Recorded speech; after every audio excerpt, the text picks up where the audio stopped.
Hi, this is Lynn. I am a third-year CTS student. I live in northern Indiana. I am a mother of 3, grandmother of 8, and I live on a small farm with my spouse Jen. We've been together 19 years. I'm going to use a variety of technologies in this video, so starting with a live intro and moving on to something for the next segment. See you in a moment. This is me with my wife Jen when we were honeymooning at Niagara Falls. Here I am with my 3 children that I have from a previous marriage, Joshua, Erica, and Kim. Here I am with my grandkids, Jacob, Julie, Colin, Ayana, Paige, Isabel, and Brianna. My 8th grandchild lives in heaven. His name is Caden. As I said, I'm a student at CTS starting my 3rd year. I chose CTS because their theology and their commitments are very much in line with my own. I was raised in a United Methodist home. When we went to church, I knew when to stand up and recite the creeds or sing the songs or whatever, but I knew what to do. I knew the routine, but none of it felt like it was mine. So nowadays I'll often refer to myself as a Teflon Methodist, that none of it ever stuck. It just kind of slid off. Nothing wrong with any of those beliefs or practices, but they just didn't feel like my own. However, I have been immersed in self-styled, earth-based spiritual practices since my teens. Contact with the elements, particularly with the water, is my place of healing. That little place where the water and myself touch, that is the place of my nourishment, of my wholeness, and my healing. Being in wild places is where I hear the voice of my Creator most clearly. This deeply meaningful, but mostly unnamed, spiritual practice became more well-defined about 20 years ago when I discovered that I have Native American heritage, Lakota to be specific. As I explored North American indigenous spiritual practices, I did that through some of my own reading and talking to folks that are Native also, but more importantly by meeting 2 amazing elders at whose side I've learned so much about Native traditional practices.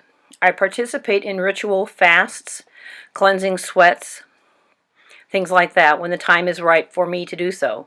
Spirit always nudges me when it's time to participate in these rituals.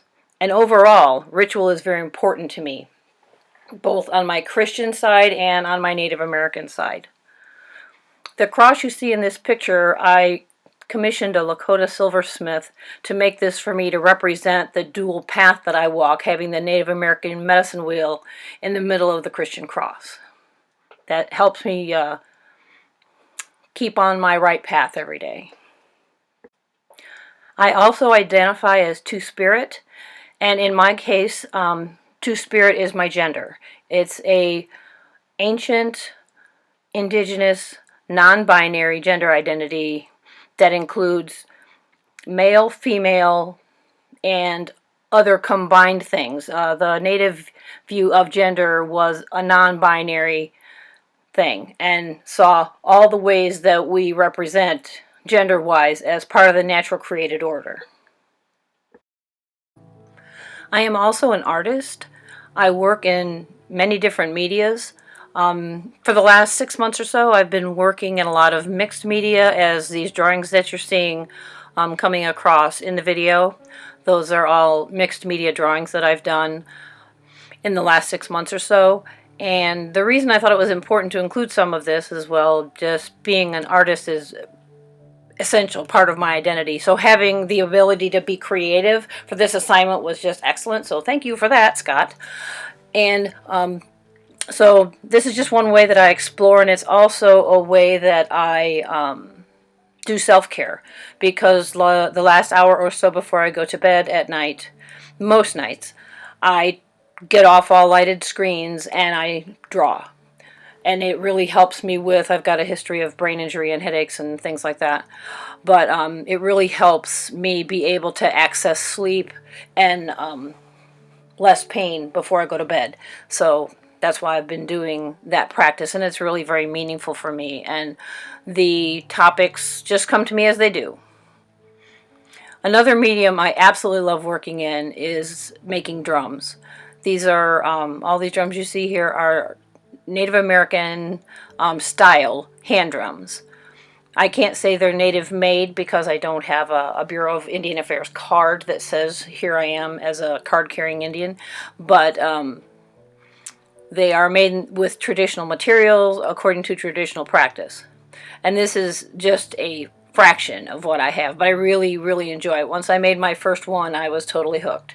So I started making drums in 2005, so I've been making them for 10 years, and I've probably made individual drums probably around 50, and doing them in workshops. I've done workshops with people who made their own drums, and each one of those groups had, anywhere from 5 to 35 people in them. So I've had my hands on a lot of drums, and that's a beautiful thing.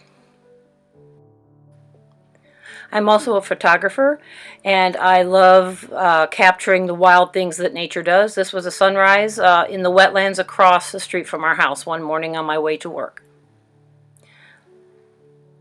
This sunrise was behind a couple of trees that I called the sister trees. And this is a picture of our most recent lunar eclipse. I chose this course to learn more about the underpinnings of Christian worship. I recently chose Christianity about 5 years ago and have been to many worship services, but knowing what lies beneath the surface of the various parts of worship and rituals is important to me. A leader of worship that I admire. That's a tough one. Tough in that choosing one of the 3 or 4 that leap to mind is a little difficult. Having said that, I will name my current pastor. Reverend Anne-Marie Kneebone is a CTS alum and is definitely a worship leader I admire. Anne-Marie and I have been friends for about 5 years. In fact, I met Anne-Marie at my first UCC church, First Congregational UCC in Elkhart, Indiana, where Anne-Marie was a student in care at the time. We connected over the common passions for drumming and social justice. What I admire about Reverend Kneebone is the down-to-earth and spiritually infused way that they artfully weave together liberating, relevant, nonviolent liturgies, which don't depend upon heteronormative or patriarchal assumptions, but rather challenge them, all the while being solidly grounded in the scriptures. I have never seen a pastor so giddily excited about scripture as Anne-Marie. Seeing the dynamic ways in which Anne-Marie provides leadership, inspiration, and hope after a CTS preparation were certainly pivotal in my choice to attend CTS. The first picture you saw of Anne-Marie was from the ordination and installation celebration. And the second one was last year's Seminary Sunday, where I preached at Anne-Marie's churches. Well, that's me in a nutshell, I guess. Unapologetically queer, indigenous, and excited. Excited about being in seminary, excited about this course, and all the things that we're going to learn together. I'm sure we're going to have a blast. Blessings on your day, on your week, on your semester.